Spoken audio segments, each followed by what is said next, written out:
So, have you ever really thought about what happens after you click that buy button? It feels instant, right? But behind the scenes, a really complex process kicks into gear. It's called the order-to-cash cycle. In this explainer, we're going to do a complete breakdown of that entire journey, from the moment a sales order is created to the point where the cash is finally in the bank. Let's dive in. Just so you know, this detailed breakdown has been prepared by Samir Al-Rishani, PhD, with AI support. So here's our roadmap. We're going to follow the entire life of a transaction. First, we'll look at the anatomy of a sales order itself. Then we'll see how a company checks if they can actually deliver. After that, it's all about the money, pricing, and credit. Then comes the physical part, shipping, followed by billing and payment. And finally, we'll see how companies keep track of this whole complex dance. All right, first things first, the sales order. You've got to understand this isn't just some simple receipt. It's really the foundational document, the blueprint, if you will, that kicks off and guides the entire process from start to finish. A sales document is actually pretty elegantly structured. It's got 3 main levels. At the very top, you have the header. This holds all the general information for the entire order. Think customer name, address, that kind of thing. Right below that, you have 1 or more line items. Each one is for a specific product being ordered. And then, nested inside each line item are the schedule lines. These get super specific, dictating exactly when and how many units of that product are going to be delivered. This structure is what makes the whole system so flexible. Okay, so the order is officially in the system. But that leads to the next huge question. Can the company actually fulfill it? This brings us to availability and scheduling. It's all about making a promise to the customer that you can actually keep. To answer that question, the system runs what's called an availability check. Now, this is way more sophisticated than just, peeking into the warehouse. It's a dynamic calculation.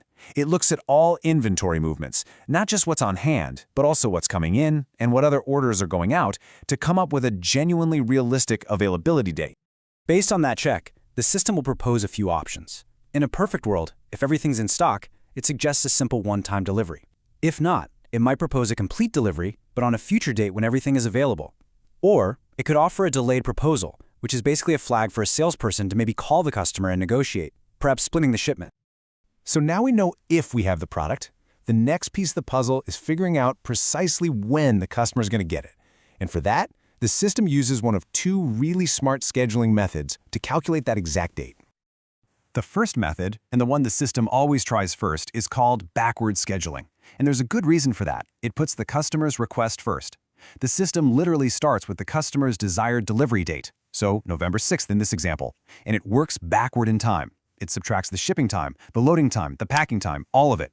If the date it ends up on is today or in the past, then great, the deadline is possible. It's the system's way of saying, yep, we can make that happen.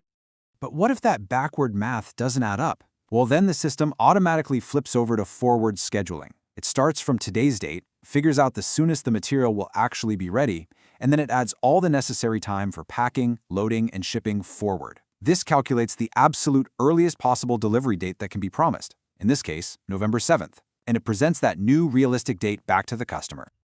All right, we have a confirmed delivery date. Now the whole process shifts focus to the financial side of things.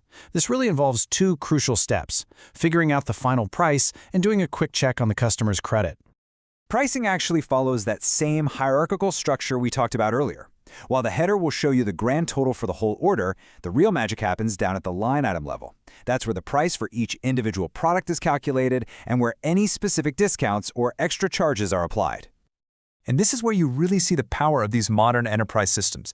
In most scenarios, 100% of this complex calculation, the base price, the taxes, the freight costs, all the discounts, it's all done automatically based on rules that are already set up. Sure, manual overrides are possible, but this level of automation is what guarantees that pricing is consistent and accurate, order after order.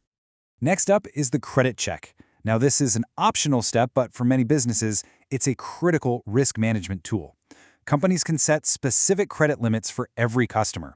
Then the system will automatically check if a new order pushes them over that limit. It can be set up to just send an alert, or it could even block the order from proceeding until someone approves it. It's a huge safeguard against potential losses. So, the order's confirmed, the price is set, the credit is approved. Now it's time to actually make it happen. We're bridging the gap from the digital world of the order to the physical world of the product. This is the shipping and delivery phase. When it comes to delivery, companies have a few strategies. The most straightforward is a complete delivery. One order, one box, done. But for more complex needs, they can do a partial delivery, sending items from a single order in multiple shipments as they become available. And to be really efficient, they can use order combination, which is where they bundle several different orders for the same customer into one big cost-effective shipment. There's a really critical moment in this stage called the goods issue. This sounds technical, but it's a huge deal. It isn't just when the box leaves the warehouse, it's a legal and a financial trigger. The second this happens, the company's inventory records are updated, and crucially, the cost of goods sold is officially recognized in their accounting. It's really the point of no return. The product is officially on its way to the customer. So what's next? It's time to get paid. This brings us to the final steps of the cycle, billing the customer and processing their payment. This is where we close the financial loop. Just like with shipping, billing is also super flexible. A company might use delivery-based invoicing, where every single shipment gets its own separate bill. Or, to make things simpler, they can use collective invoicing, which groups multiple deliveries onto one single invoice. And in some special cases, like for a huge project, they might use split invoicing, which lets them bill for one large delivery in several smaller parts. Once that payment comes in, it's handed over to the financial accounting team, and they have two main jobs. First, they post the payment against the correct open invoices to mark them as paid. Second, they have to reconcile any differences. Maybe the customer paid a little short, or there were bank fees. This final step is what makes sure the company's books are perfectly balanced. Okay, so we've walked through every single step, all the way from order to payment. But how does a big company keep track of thousands of these orders, all at different stages, all at the same time? Well, that's where total process visibility becomes absolutely essential. The key to all of this visibility is a feature called document flow. The best way to picture it is as a digital thread that connects every single document in this entire process. It links the original sales order to the delivery document, to the goods issue record, to the invoice, and finally to the payment. It means that anytime, someone can just pull up that first order and see its entire history and its exact current status, all in one place. It's incredibly powerful. And the real power of this document flow is that it's all happening in real time. As this quote from the source material points out, the status isn't updated once a day in a batch. It's updated instantly, every single time an action is taken. The moment a delivery is created, the status changes. The second the goods are issued, it changes again. This creates a live, accurate, and completely auditable trail for the entire cycle. So there you have it, the very meticulous, step-by-step journey from a customer clicking buy to a company having cash in the bank. This highly structured process has been the backbone of modern business for a long time, and for good reason. It ensures accuracy and efficiency. But it does leave us with a pretty fascinating question for the future. How will things like advanced automation and AI start to reshape this journey?